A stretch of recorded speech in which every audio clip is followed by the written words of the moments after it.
अगर आपने वीडियो पर ये सोच कर क्लिक किया कि लोन कैसे अप्लाई करती है, तो आपने एक सही वीडियो पर क्लिक किया है। तो ये वीडियो के अंदर मैं आपको आधार कार्ड से लोन अप्लाई करने का पूरा प्रोसेस पे बताऊंगा। तो यहाँ पे देख सकते हैं कि मैंने इस एप्लीकेशन से आधार कार्ड से लोन के लिए अप्लाई किया था। तो यहाँ पे जो मुझे अप्रूवल मिला वो मिला 12,000 रुपये का, और जो मेरे खाते में आएंगे वो आएंगे 10,913 रुपये। और यहाँ पे जो मुझे रिपेमेंट है वो यहाँ पे करनी है 12,577 रुपये की। अब यहाँ पे जो मुझे लोन मिला है इसका जो रेट ऑफ इंटरेस्ट है वो यहाँ पे लेगा 18% का। इसका जो एनुअल इंटरेस्ट है वो आपको देना पड़ेगा 139.1% के हिसाब से। आपकी जो रिपेमेंट है वो जाएगी वन टाइम। तो यहाँ पे देख सकते हैं कि 12,577 पे आपको 30 दिन के बाद वापस करनी है। जैसे कि यहाँ पे देख सकते हैं कि अगर मैं इसको आज की डेट में लोन के लिए अप्लाई करता हूँ तो यहाँ पे 10 जुलाई को मुझे इसकी यहाँ पे रिपेमेंट करनी है। तो यहाँ पे जो हमें लोन मिलता है वो मिलता है आरबीआई रजिस्टर्ड एनबीएफसी एप्लीकेशन की तरफ से। अगर आपने भी प्ले स्टोर से 4-5 एप्लीकेशन पे लोन अप्लाई करके भी देख लिया या वहां से भी आपको लोन नहीं मिल पा रहा, तो जो एप्लीकेशन में आपको बताने वाला हूं इस एप्लीकेशन से सिर्फ आधार कार्ड और पैन कार्ड की मदद से लोन के लिए अप्लाई कर सकते हैं। तो आप करते हैं वीडियो को स्टार्ट।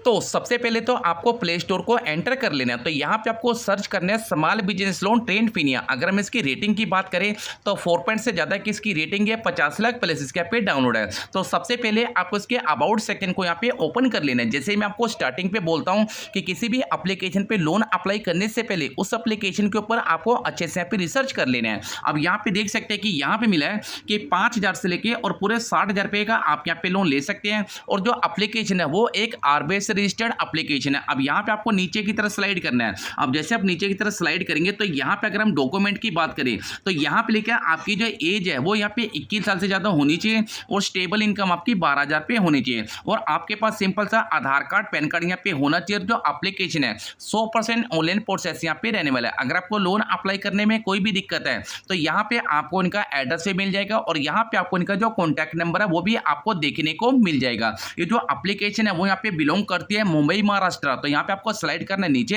एप्लीकेशन को यहाँ पे ओपन कर लेना है। अब जैसे मैं एप्लीकेशन को स्टार्टिंग से ओपन करता हूँ तो यहाँ पे दोस्तों आपको इस प्रकार से इंटरफेस यहाँ पे देखने को मिलेगा ये वाला। जैसे कि यहाँ पे मुझे मिला है कि from the receiving the money, तो 12,000 रुपये का जो लोन है उसको मैं अपने बैंक खाते में ट्रांसफर कर सकता हूँ। दोस्तों यहाँ पे मैं सबसे पहले आपको लोन अप्लाई करने का प्रोसेस बताऊंगा। अब दोस्तों यहाँ पे लिखा चेक एलिजिबिलिटी। तो सबसे पहले यहाँ पे लिखा है कि आपको अपना सिंपल सा अपना सिबिल स्कोर यहाँ पे चेक करना, अपनी जो लोन की एलिजिबिलिटी है उसको आपको यहाँ पे चेक कर लेना है। उसके बाद आपको नीचे मिलता है अपलोड केवाईसी। उसके बाद आपको अपने आधार कार्ड से अपनी जो केवाईसी है उसको यहाँ पे सबमिट कर लेना है। उसके बाद यहाँ पे लिखा है आपका जो लोन है आप उसको अपने बैंक खाते में ट्रांसफर कर सकते हैं। तो सबसे पहले आपको एप्लीकेशन को यहाँ पे ओपन कर लेना है। तो सबसे पहले आपको मिलता है आपका पैन नंबर। अब आपका जो भी पैन नंबर है वो पैन नंबर आपको यहाँ पे डाल देना। अपना फुल नेम पैन कार्ड वाला वो आपको यहाँ पे डालना है।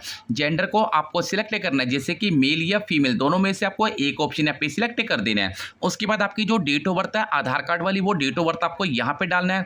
उसके बाद आपको सिलेक्ट करने की आपको जो लोन है वो किस पर्पज के लिए चाहिए वो आपको यहाँ पे सिलेक्ट करना है। अपनी फैमिली की डिटेल आपको डाल देनी है, अपने जो भी आपका ऐड करना चाहते हो नेम आपको डाल देना है। उसके बाद आपको नीचे आना है और काउंटर वाले ऑप्शन पे आपको यहाँ पे टैप कर देना है। अब जैसे आप यहाँ पे टैप करते हैं अब आपका जो एड्रेस है वो एड्रेस आपको यहाँ पे शो कर जाएगा। अगर आपका एड्रेस यहाँ पे शो नहीं करता तो यहाँ पे आपको नीचे आना है, ऐड न्यू एड्रेस वाले ऑप्शन पे आपको क्लिक करके अपना जो आधार कार्ड वाला एड्रेस है वही एड्रेस आपको यहाँ पे सबमिट कर देना है। अब जैसे अपना एड्रेस यहाँ पे सबमिट करते हैं तो यहाँ पे आपके सामने आएगा wait for the best offer. जैसे कि मैंने अपना आधार कार्ड सबमिट किया है और सिर्फ मैंने अपना पैन कार्ड सबमिट किया तो मेरे सामने आया बेस्ट ऑफर। तो यहाँ पे आपको कुछ टाइम का आपको वेट करना है। तो फाइनल मुझे यहाँ पे जो लोन का अप्रूवल मिला वो मिला 12,000 रुपये का। तो यहाँ पे देख सकते हैं कि सिंपल सा आपको अपने केवाईसी को कंप्लीट करना है।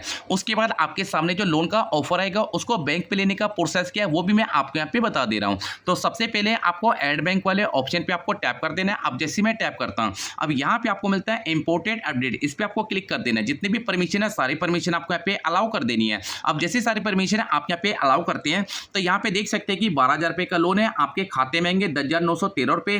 रिपेमेंट आपको करनी है 12,577 रुपये की। अब यहाँ पे आपको जो रिपेमेंट है वो वन टाइम करनी है। जैसे कि यहाँ पे मुझे टाइम मिला वो मिला 1 महीने का। तो उसके बाद आपको ऊपर एक ऑप्शन शो करेगा व्यू वाला, इस पे आपको क्लिक कर देना है। अब जैसे आप आप इस पे क्लिक करते हैं तो इस एप्लीकेशन के जितने भी इंटरेस्ट हैं वो सारे इंटरेस्ट आपको यहाँ पे शो करने लग जाएंगे। जैसे कि यहाँ पे लिखा है कि जो मेरा लोन का अमाउंट था वो था 12,000 रुपए का, एनुअल इंटरेस्ट मुझे लगेगा 139.1% के हिसाब से। उसके बाद इसकी जो प्रोसेसिंग फीस है वो आपको देनी पड़ेगी 921 रुपए की। उसके बाद 18% की जीएसटी है वो आपको लगेगी 165 रुपए की। और यहाँ पे आपके खाते में जो पैसे आएंगे वो आएंगे 10,913 रुपए। उसके बाद यहाँ पे इंटरेस्ट अमाउंट है वो लगेगा 178 रुपए का, और आपको जो टाइम मिलेगा वो मिलेगा 30 दिन का। उसके बाद जो रिपेमेंट है वो यहाँ पे लगेगी आपकी 12,178 रुपए की। और यहाँ पे कुछ इंटरेस्ट भी दिखाया गया हिरपेवोट के नाम से 399 रुपए, वो भी आपको चेक कर लेने हैं। अब इसको बैंक में लेने के लिए आपको एक बार इसको बैक आना है और आपको ऐड बैंक वाले ऑप्शन पे टैप कर देना है। अब जैसे आप ऐड बैंक वाले ऑप्शन पे टैप करते हैं, अब यहाँ पे आपको मिलता है आईएफएससी कोड। दोस्तों यहाँ पे आपका जो भी आईएफएससी कोड है वो आपको यहाँ पे डाल देना है। तो जैसे आप अपना आईएफएससी कोड डालेंगे आपको सर्च वाले ऑप्शन पे क्लिक करना है। आप जैसे क्लिक करेंगे तो यहाँ पे आपको मिलता है सर्च योर बैंक, आपको इस पे क्लिक कर देना है। अब आपका जो भी बैंक है आपको अपना बैंक यहाँ पे सिलेक्ट कर देना है। अब जैसे कि यहाँ पे मेरा बैंक है वो है एसबीआई का, जैसे कि बैंक ऑफ जो भी है आपको यहाँ पे नीचे की तरफ स्लाइड करना है। तो यहाँ पे मैं लिख देता हूँ स्टेट बैंक ऑफ इंडिया। अब जैसे मैं लिखता हूँ स्टेट बैंक ऑफ इंडिया, तो यहाँ पे जो स्टेट बैंक ऑफ इंडिया का जो मेरा बैंक है वो आ चुका है। उसके बाद आपका इनमें से जोन सा भी बैंक है आपके आसपास का वो आपको बैंक अपना यहाँ पे सिलेक्ट कर देना है। अब एग्जांपल तौर पे मैं कोई भी यहाँ पे एक बैंक यहाँ पे सिलेक्ट कर दे रहा हूँ। उसके बाद आपका जो बैंक का ऑप्शन आपको यहाँ पे शो करेगा, नीचे आना काउंटर पे क्लिक करना है, अपनी बैंक की डिटेल आपको डालनी है। उसके बाद आप इस लोन को अपने बैंक खाते में ट्रांसफर कर सकते हैं। दोस्तों जो एप्लीकेशन है वैसे तो सही है, पर इस एप्लीकेशन का जो टाइम है वो आपको थोड़ा कम देखने को मिलेगा। आप यहाँ पे ट्राई कर सकते हैं, अगर आपका सिबिल स्कोर थोड़ा बहुत कम भी रहेगा तो भी आपको इस एप्लीकेशन पे लोन का अप्रूवल मिल जाएगा।